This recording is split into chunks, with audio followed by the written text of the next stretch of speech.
बड़ा ताज्जुब होता है कि आप जानवरों को इस्तेमाल करते हैं। Actually, they are the special. दरअसल जानवरों से बेहतर ये काम कोई नहीं कर सकता, इसीलिए हम उन्हें काम पे लगाते हैं। वो कैसे? देखिए, गाय के बारे में तो हम सब जानते हैं, गाय दूध देती है, पर 4-5 बछड़े पैदा करने के बाद जब गाय दूध देना बंद कर देती है तो लोग समझते हैं कि गाय बेकार हो गई है। इसी तरह लोग कचरे को भी बेकार समझते हैं, पर माइनस और माइनस के मिलने पर ही प्लस बनता है। To minus always plus. बस इन दोनों चीजों को साथ में जोड़ने की जरूरत है। And every 4 hours we collect in the इसलिए हम सब्जी मार्केट से हर 4 घंटे में बचा हुआ माल उठाते हैं। fruit mandis.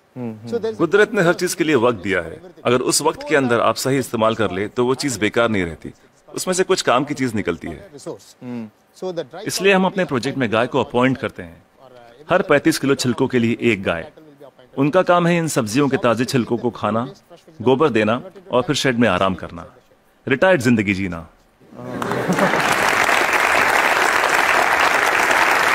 within 8 hours time. सिर्फ 8 घंटे में सारा कचरा घट के गोबर के रूप में 1/4 हो जाता है, The entire waste. और इस गोबर में काफी मात्रा में ईंधन वाली मीथेन गैस होती Once the है। dung comes out. हम तुरंत गोबर को बायोडाइजेस्टर में डाल देते हैं, इसमें से मीथेन गैस निकल जाती है और हमें बिना मीथेन के गोबर का एक घोल मिलता है। Methane free cow dung slurry will come out. Immediately इसको हम तुरंत केचुओं के हवाले कर देते हैं। eaten by them and just केचुए उसे खा लेते हैं और उनके पेट से जो बाहर आता है उसे कहते हैं vermi cast. that's called vermicast. ये दुनिया की सबसे बेहतरीन खाद होती है। दुनिया की सबसे बेहतरीन खाद। इसे ब्लैक गोल्ड या काला सोना भी कहा जाता है। It can be directly. खेती के लिए बहुत अच्छा है।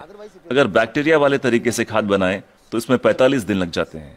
और यहाँ देखिए, सोमवार की सुबह 6 बजे माँ सब्जियां काटती है, 9 बजे गाड़ी आकर उसका बचा हुआ हिस्सा ले जाती है, 10:30 बजे हम वो गाय को दे देते हैं, शाम 6 बजे तक गोबर निकल आता We are है। getting the cow dung ready.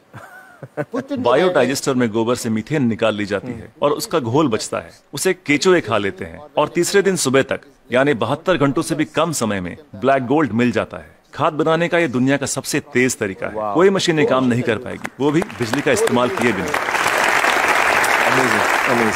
देखिए, आपके पास जो मोबाइल फोन है, चार्ज न करो तो बेकार है, टेक्नोलॉजी फेल हो जाती है, लेकिन गाय जो भी खाती है उससे एनर्जी बनाकर हमें देती है और गाय को रोज चार्ज भी नहीं करना charging पड़ता। the cow every day.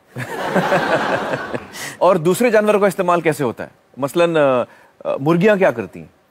जो सड़ी गली चीजें गाय को नहीं दे सकते उसे हम सीधा कॉम्पोस्ट पिट में डाल देते हैं, पर वहाँ उसमें मैगेट्स पैदा हो जाते हैं। Will come out. मैगेट्स मतलब वो छोटे छोटे कीड़े। छोटे कीड़े, ये कीड़े मुर्गियों को बहुत पसंद हैं, चुन चुन के खा लेती हैं और बदले में अगले दिन सुबह बेहतरीन अंडे देती हैं। जो लोग कीड़ों को देखकर मुंह बनाते हैं वो अगली सुबह उन अंडों से बने ऑमलेट को बड़े मजे लेकर खाते हैं। No technology can do this. कोई टेक्नोलॉजी, कोई मशीन ये नहीं कर पाएगी। No machine in the world. दुनिया में ऐसी कोई मशीन नहीं बनी जो कीड़े खाए और अंडे दे। बिल्कुल ठीक, बिल्कुल ठीक। But the chicken will also लेकिन हर चीज में जहाँ कुछ खूबियां होती हैं वहाँ कुछ खामियां भी होती हैं। positive and negative. ओके। मुर्गियों के साथ एक परेशानी है, आप चाहे पूरा दिन उनसे काम ना लें, आराम करने दें, In the daytime, फिर भी वो रात को काम नहीं करेंगी। time it never work. तो रात को कौन काम करता है? For that रात we को हमें मेंढक को काम पर लगाना पड़ता है और वो सिर्फ नाइट ड्यूटी ही करते हैं। कुदरत का करिश्मा है, एक दूसरे की कमी को पूरा कर देते हैं, ना तनख्वाह मांगते हैं, ना बोनस, ना यूनियन बनाते हैं, ना हड़ताल करते हैं, बस अपने अपने काम में लगे रहते हैं। सही है, सही है। तो मुझे बताइए कि ये बतखें क्या करती हैं? duck's favorite food. बतख का पसंदीदा खाना है मछलियाँ। अब मछली बाजार का कचरा म्युनिसिपैलिटी के लिए सरदर्द होता है, पर वही मछलियाँ बतख के लिए दावत हैं। तो अगर आप हर 3 घंटे में मछली बाजार का कचरा उठा के बतखों को दे दे तो ये तुरंत हजम कर लेंगी। 15-20 मिनट में सब कुछ सफाचट, और कचरा अगले दिन बतखों के खूबसूरत अंडों में तब्दील हो जाएगा। The whole thing will be conducted with beautiful eggs. Normally the ducks will lay आमतौर पर बतखें हर महीने 8 से 10 अंडे देती हैं, लेकिन जब हम उन्हें मछलियों और दूसरे नॉनवेज की खुराक देते हैं तो 24-24 अंडे देना शुरू कर देती हैं। ओह, and if I have 20 ducks, then multiplied by yeah, we have हम हर 11 मादा पे एक नर बतख रखते हैं। duck on one male duck. why 11 female and 1 male? हमें तो अंडों से मतलब है, एक ही नर बतख काफी है। तो ये जानवर आपके लिए बहुत अहमियत रखते हैं। They are the people doing जी बिल्कुल, इनकी वजह से ही तो इतने बढ़िया नतीजे मिल रहे हैं।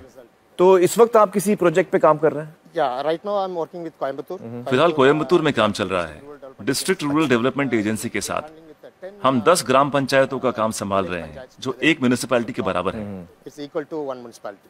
एक गांव में तो मैं समझ सकता हूं कि ये हो सकता है, क्योंकि वहां पर छोटे पैमाने पे करना है, लेकिन अगर बड़े पैमाने पे करना है, जैसे किसी शहर में करना है, आपका जो तरीका ये मुमकिन है? बड़ी म्यूनिसिपैलिटियों की दिक्कत यह है कि शहरों में जगह कम होती है, पर हमें कचरे को 100 किलोमीटर दूर ले जाने की जरूरत नहीं। ये काम हर वार्ड में होना चाहिए।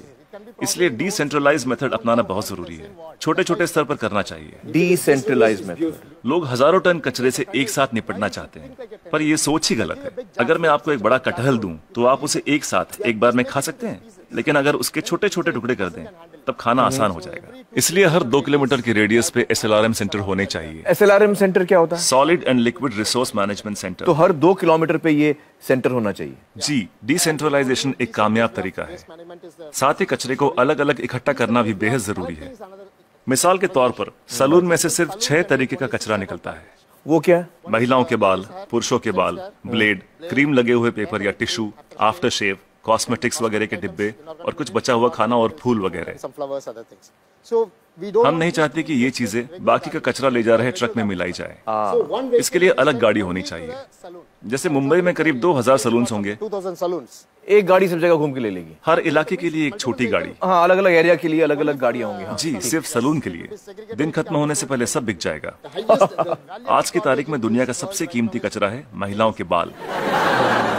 2500 रुपए प्रति किलो। वाह वाह।